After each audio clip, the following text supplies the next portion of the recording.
Welcome to NFL Total Access. I'm MJ Acosta-Ruiz. Wednesdays mean Willie McGinnis is in studio with us. Joining us on our big, beautiful stage are James Jones, Kurt Warner, and D'Angelo Hall. Does the week feel a little shorter to you? Yeah, me too. That just means less of a wait until our next game day. And we start with our Total Access game of the week, the battle of the undefeated teams. Here we go. Throws over the middle, intercepted. Touchdown, Minka. Little Minka magic can do today. Tannehill looking, throwing, complete. Brown in the end zone. Oh, that is Chase Claypool into the end zone for a Pittsburgh Steelers touchdown. And Ben kind of knew it. Connor gets the mark on the flank, inside the 10, inside the 5. Touchdown, James Conner. 40, 30, 20, 15, end zone. Ladies and gentlemen, 94 yards.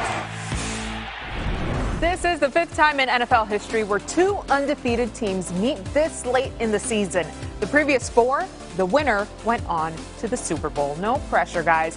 All right, let's welcome in Willie McGinnis and James Jones. There he is, Willie, in studio with us. Now, Steelers and Titans sounds more like Transformers going head-to-head, doesn't it, guys?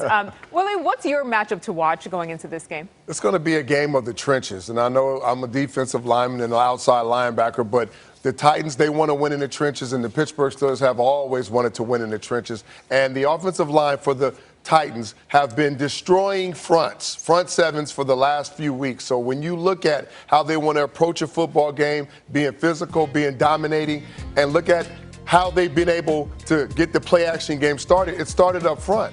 They go with a lot of different personnel groups. You'll see 13, which is 3 tight ends. They'll bring in a lineman to play tight end. They'll go 12 personnel. They want to maul you up front. They want to get you off the ball. They want to get their hands into you and walk you off. Defenders understand this when you're playing the Tennessee Titans. They want to wear you down. So when you're playing against the Tennessee Titans, when the Pittsburgh Steelers go up against them, eat a big meal the night before, pack your lunch, get carbs, all that stuff, because they are not going to get away from running the football and trying to beat you up physically in the trenches. You know what, Willie? It is going to start in the trenches, and they're going to load that box up, the Pittsburgh Steelers, to stop Derrick Henry in this run game. And then off of that, you spoke of the play-action pass. Well, they have a guy in A.J. Brown who is absolutely special. And when he gets the ball in his hands, he is like a baby, Derrick Henry, because it is hard to bring him down. He is healthy. They got him back, and it is going to be tough to stop A.J. Brown when you load these boxes up trying to stop Derrick Henry. And that is why Ryan Tannehill is having the success that he's having. That right there, we all know, is the game winner. This right here is just big boy physical. I'm going to give you the little bent arm pressure, and I'm going to get across the field, and he can run every route. They move him all over the football field. And like I said, with the ball in his hands, you better not hit him. You better wrap him up, Willie, and try to get him down. He is absolutely special. So if you want to load the box up and you want to stop the run because that O-line is mauling people, Willie, you better be ready to make some plays on the back end if you're the Pittsburgh Steelers secondary. All I'm hearing here is that we need oatmeal. We need Wheaties. We need a little bit of divine intervention before we watch a game like this. Exactly. Willie and JJ, thanks. Tua Tagovailoa, quarterback, University of Alabama. Hearing my name get called on draft day, that's going to mean everything to me and my family. The Miami Dolphins select Tua Tagovailoa. I would say the strengths to my style of play is my pocket presence.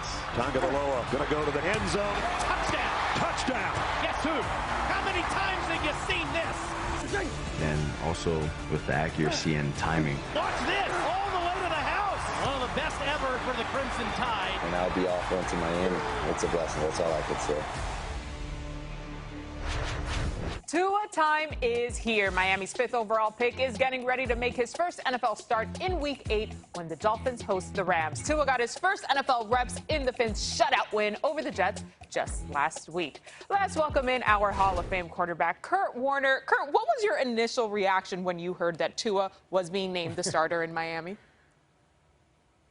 Well, MJ, my initial reaction, like a lot of people, was, why now? You know, the team's playing the best it's played. Ryan Fitzpatrick is playing great football. But then the very next thought in my head was, oh, where have I seen this before? And, oh, yeah, it happened to me in 2004 with the New York Giants. We were, 5-4. We were a playoff team if the season had ended at that point, and they made the move to go to Eli Manning. And the big thing that I remember is Coach Coughlin bringing me into his office and basically looking me in the eye and saying, hey, Kurt, the reason that we're sitting where we're at right now is because of how you've played, that this is not fair. This is not anything that you deserve, but this is what I feel I need to do in the best interest of this organization.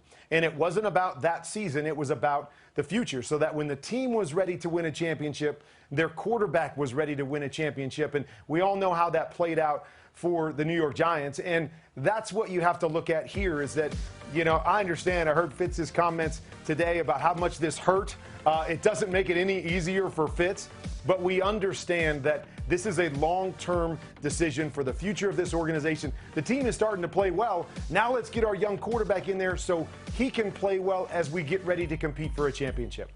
Oh, first-hand experience, mixed with a little deja vu there, Kurt. All right, from a rookie debut to a veteran resurgence, Tom Brady had a fantastic game against Aaron Rodgers and the Packers. Now, Brady and the Bucs get ready for Derrick Carr and the Raiders. What matchup are you looking towards in that game?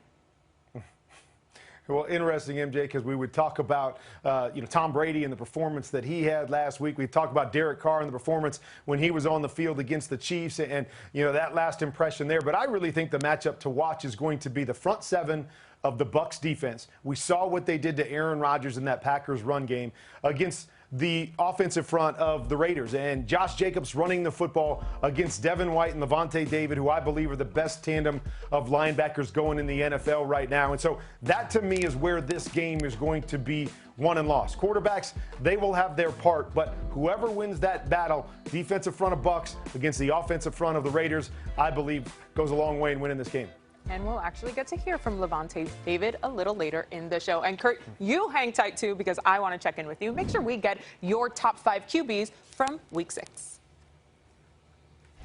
And for more on the Raiders offensive line, Tom Pelissero with us now. Now, Tom, the Raiders had to make a quick decision to keep their players protected today. What else can you tell us? Well, MJ, really those decisions are dictated by medical experts and the NFL, NFLPA protocols on close contact exposure. When you have an individual test positive, as Raiders right tackle Trent Brown did, you have contact tracing that you go through, identify people who were close to him. In this case, it makes sense. The guys who would be closest to Trent Brown would be the other starting offensive linemen. Now, there are different levels of close contact under those protocols. And even if the other linemen are deemed to be high-risk close contacts, they potentially could be back prior to Sunday's game against the Bucs. Their exposure to Brown would have been on Monday. Players were off yesterday. The mandatory isolation period is 5 days. So you do the math there. They could be cleared if they test negative for COVID-19 throughout the week. As for Trent Brown, he just came back after missing 3 games because of a calf injury, got back on the field in Week 5, and now it certainly appears as if he will not be playing against a very good Tampa front, MJ. A lot of adjustments there for that O-line. All right, Tom, a name we haven't really heard in a while. Antonio Brown is almost at the end of his suspension. What are you hearing about AB? Well, MJ, that suspension tentatively is set to end on November 2nd, so naturally you are going to have speculation about who, if anyone, might give AB a shot, and pressure on Antonio Brown's agent now to find him a job. It is not a secret of work on Antonio Brown is the Seattle Seahawks. They're in on a lot of deals. Some of them don't come to fruition, but they have been tracking this with Antonio Brown. He's got an advocate in the building in Russell Wilson, who spent time working out with AB in the offseason. Geno Smith, the Seahawks backup quarterback, is also close with AB. This is complicated in terms of the conversation before signing him. Nothing imminent as of now, but Coach Pete Carroll did address Antonio Brown today. All right, Tom. This is what happens. This is a high-profile football player, and he's had a tremendous history and all that. So the fact that it's really, everybody's curious about it, it makes sense. And so this is no exception, So we'll see what happens, as we go forward. But we're tuned into what's happening there.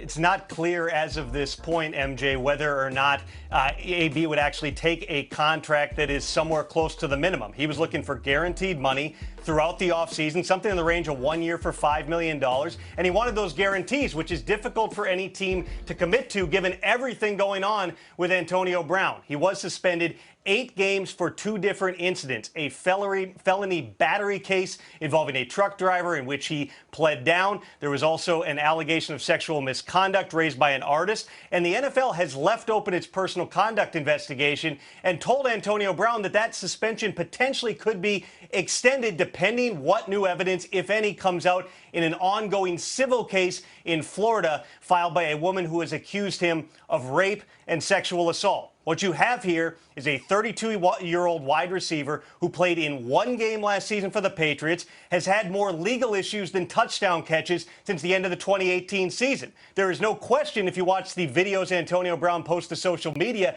that he can still move, he can still play, but again, a complicated conversation for teams to have about bringing in a guy who, to say the least, has had some unreliable behavior through the years, MJ. A lot for any team to have to consider. Tom, thank you. All right, let's check in on notable injuries to watch in Week 7. Falcons wide receiver Calvin Ridley was limited today with an elbow. Baker Mayfield was limited at Browns practice.